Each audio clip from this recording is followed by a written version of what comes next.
welcome back to the channel. I'm Ozbourne Foreman, and today we're going to be talking about the problem with buying the dip, a popular strategy in which many investors see an opportunity in that a stock has fallen by 20 or 30%, and they're like, well, it's time to buy the dip. I'm going to be discussing exactly why this is a problem and what investors can do to actually avoid this trap and therefore make longer term sustainable returns. And if you like this video, definitely drop one of these, as it is much appreciated and shows all of the newer viewers which of these videos are good. So first things first, I've got an article here with Asos, and this is critical to note because what they've said is that they've raised funds as they seek a turnaround after the £291 million loss. Now Asos has raised £80 million from shareholders and is borrowing £275 million from Bantry Bay Capital.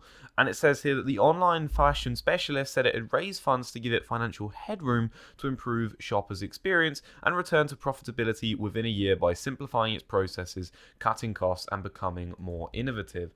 So I'm going to search here for Asos share price. Let's have a little look at their returns over the last month. Well, we can look at that and it's down 41.5%. So perhaps you were looking at shares of Asos and you're like, you know what, I'm interested in buying some shares here. Well, okay, the shares are down by an incredible amount, right? And you might have gone, well, actually, shares are £6.35 here. It's declined by 12%. There's an opportunity. There's a dip. I could buy this and shares could recover to £8. Well, if you'd have done that, shares had dropped a further 23% and then even 37% therefore on. Now, the risk itself isn't inherently in the ability of, let's say, the company or the dip itself or the volatility in the market. The risk is in the fundamentals of the company. So in my mind, if you buy the dip and you're buying a fundamentally sound company with predictable earnings and long-term growth potential, and they're in an industry where they have a competitive moat, then I do believe that it could be a viable time to buy more shares of a stock. But a disciplined approach should be taken upon this, because buying the dip simply without knowing if the fundamentals are deteriorating or not is not a good strategy. But it is a very popular investment strategy because, of course, if I were to go, you know what, this is the bottom for a share, Asos is going to bottom at £4 a share, as you can see on the screen, right? But if it's only going to bottom at £4 a share, and I'm going to be like, well, it's going to get back to £8 a share, I know when to enter and when to exit. Unfortunately, this is very much achievable with one slight caveat. I need a crystal ball and I need to be able to see the future of when these prices will happen. So the recent event here is that obviously Asos has been loss-making. They've been struggling over the last year. You can see that shares are down 71% the last year. We go back 5 years, shares have dropped by 94% in total. Now, I think it's unfair to pick on Asos alone here because, truth be told, Asos is doing okay. They've got some issues that are shared amongst others in the industry, and it's not unlike some of the shares in my portfolio as well. The issue is blindly buying the dip in this regard, and it's going, okay, you know what, I've seen Asos share price drop. I'm going to buy more shares. And the issue really comes to fruition when we look at the recent event or really what's impacting Asos, and it's really why buying the dip is risky and can backfire is because if a company's fundamentals are deteriorating, they no longer have the cash flow available, well, then they've got to raise money from shareholders. And this is a concern because if a company needs to raise money from shareholders, like Asos have done with their equity raise, there's two different versions, I'll explain that shortly, well, it's going to dilute shareholders in the process. So by them adding more shares to the pool of total shares in issuance, this means that your shares that you own are now less valuable because they represent less as a percentage of the total company. So if I hold 10 shares in Asos and there's 100 shares in total, I own 10% of the company. But if they issue another 10% of shares to raise money, well, hang on, I no longer own 10%, I own a smaller percentage of the overall company, which is a concern for investors, especially for the investors that are going, you know what, look, Asos is an opportunity right now, I'm going to buy on the way down, I'm going to be buying the dip. And they saw the most recent trade updates and they're going, okay, Asos is losing significant sums of money here. It looks promising overall because they are streamlining operations and they're making the right steps as a management would, but it could be needed that they're going to need more cash runway. They've got a lot of net debt at the moment, and so realistically the company's going to need to raise some funds. Knowing that means it's less of an opportunity and more of a risk. Knowing that the company needs to raise capital means that, well, you're in a bit of a bad situation, because your current shareholding not only is going to depreciate in share price value, likely, but the problem is as well is that you're going to get diluted in those shares.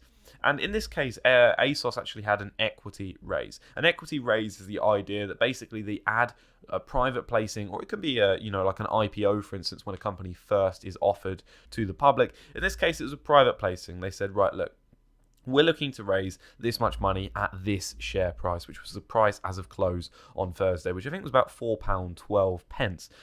Fortunately, a majority of it was private, so they did it with institutional investors, and they quickly snapped up this deal. And obviously that's diluted shareholders by 20% in total, which I think it mentions in the article somewhere further down the line.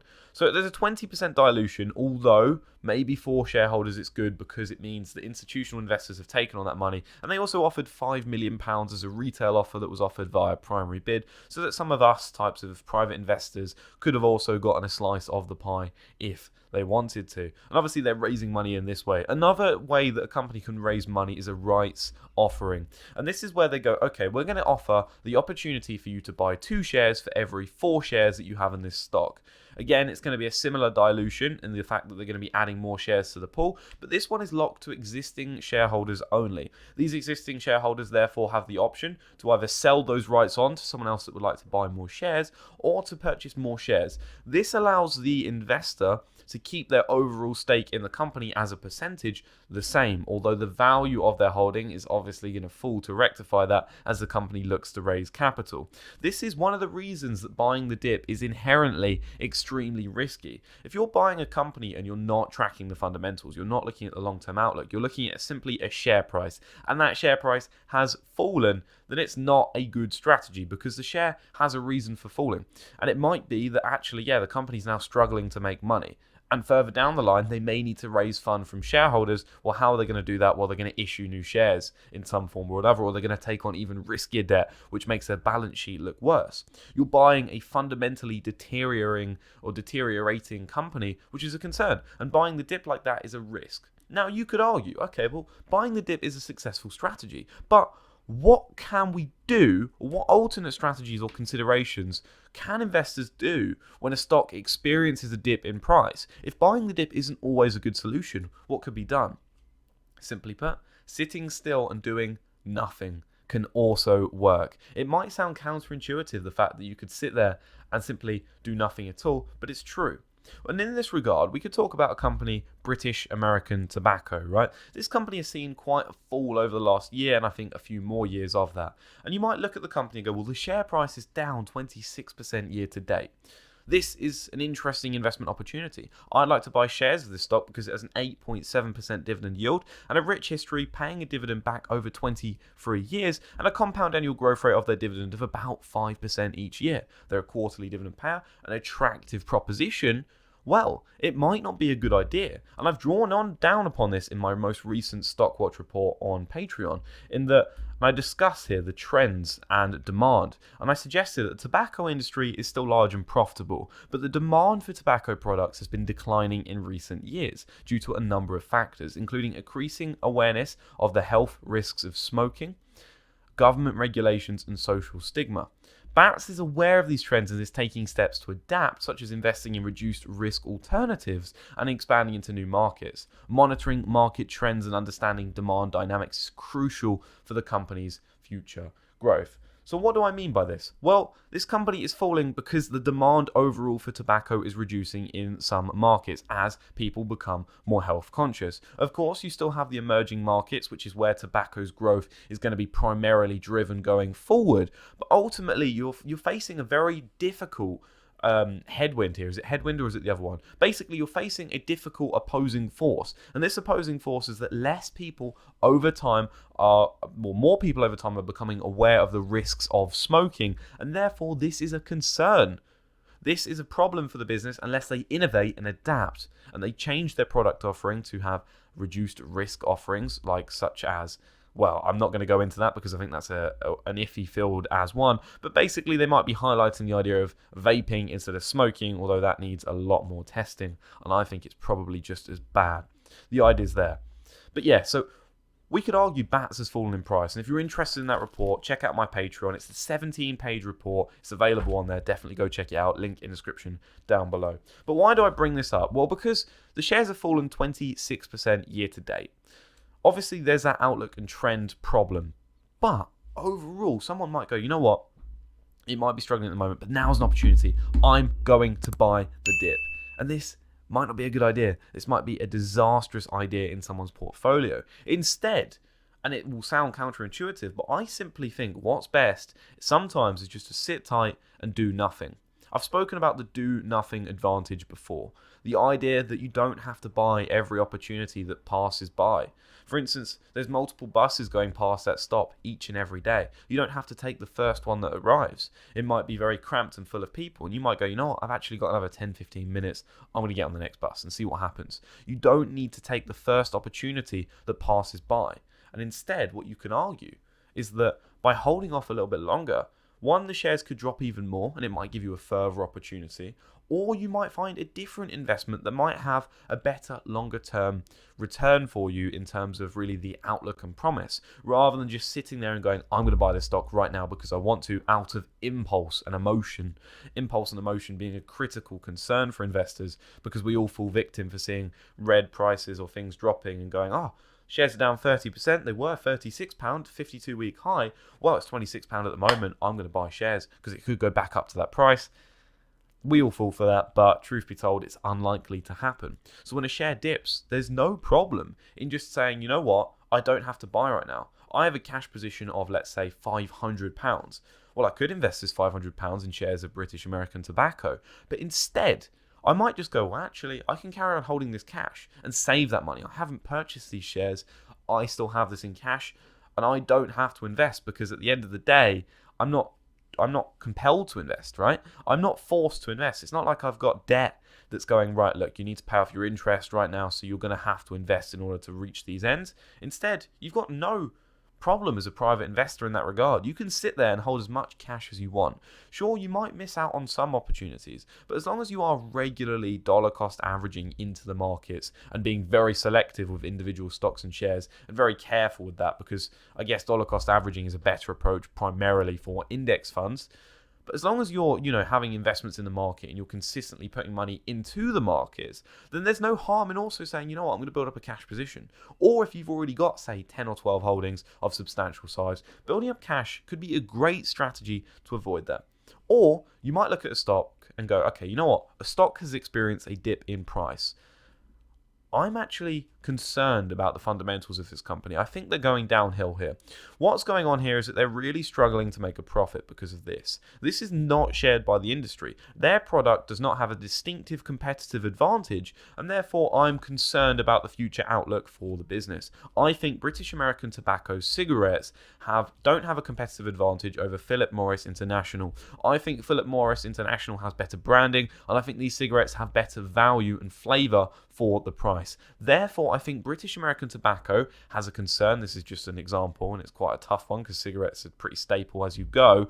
But in this regard, British American Tobacco lacks in that flavour, lacks in that quality, and therefore doesn't have that distinctive competitive advantage. And therefore, this reflects their fall in earnings over the last few years, and therefore is a concern. From this, I'm going to go, you know what, look, the shares have dropped 10%. I'm already holding this stock. I'm going to cut my losses and I'm going to run away.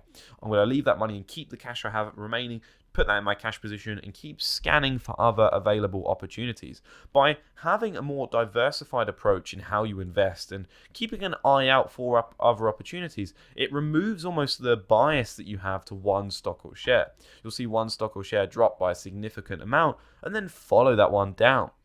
Now, you might argue here, well, hang on, what makes you competent in saying this? Well, I've seen significant falling of my portfolio, and primary one of these would be buying the dip. For instance, Boohoo is a fantastic example here. I was buying the dip with Boohoo, and this has led to a majority of my £17,400 losses. So therefore, I can pretty much say with confidence, I've lost a lot of my money trying to buy the dip. And if I'd avoided this trap, I would have saved a lot. and I would have avoided this much in losses. So for example, we'll look over the Boohoo share price chart when it loads, and what we'll see is that over the last year it's going to have a similar trend to Asos, in that it's kind of been consistently falling over time. From about really March 21, it's kind of just gone downhill ever since, and it's really struggled to gain momentum. Now, if I'd have just gone, you know what, the fundamentals have deteriorated, I've seen their report in August, now's the time to sell, look, I'm 20% down, but I can cut my losses and move on, then I would have saved myself a lot of the pain on the downside. That's easy in hindsight, and at the same time, I sat there and went, okay, you know what? The risks facing Boohoo are not unique to Boohoo. Sure, there's increasing competition from the Chinese competitor Shein. Sure, there is higher logistic costs and concerns, therefore, for online retailers, and more people are going into high street stores following the pandemic. But this is not a unique problem to Boohoo. As far as Boohoo stands, they're in a strong position. They've been able to gain market share over the years, and they've got impressive branding with large social media followings. I therefore think that this company has a moat compared to other online retailers that makes them a bit more distinctive versus the rest. I think the management are making good strategic moves, and that they're investing in long-term automation of warehousing, and they've even ended up with a better cash position at the year end. Therefore, I'm going to continue to hold. Now, the mistake I made at the time was chasing that loss and buying the dip. But if I'd have just gone, you know what, look, it's a quality company, but it takes up way too much of my portfolio. Instead of buying the dip, I'm just going to sit still. I'm going to wait until there's more promise behind the shares. If there's an update that is distinctively so negative that I think there's going to be issues with the trade of the business, then I could cut my losses. If there's not, well, okay, I'm still holding it. I'll let it sit there. I can focus on other opportunities, raise cash elsewhere, and invest in other stocks and shares. I don't have to. I'm not forced to invest in Boohoo like I did.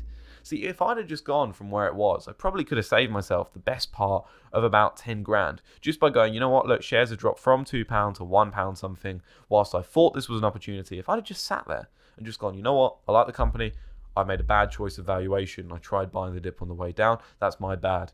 Cutting my losses is an answer, but I think they're a good company and I do think they'll grow long term. Therefore, I'm going to leave my money in this stock, because if I'd have analysed this and said, if I didn't have any shares of Boohoo and I looked at Boohoo right now and went, okay, is this an attractive buying opportunity? I was on the case of I'd probably still be invested, but there may be other opportunities available. So it was kind of a split decision where it was like, would it be worthwhile selling now? Would I buy shares of the company right now? And I think the ultimate conclusion I came to is, yes, I would buy shares of Boohoo now if I didn't have a position, although I would be much more careful in risk management and overall exposure. But again, that's easy in hindsight.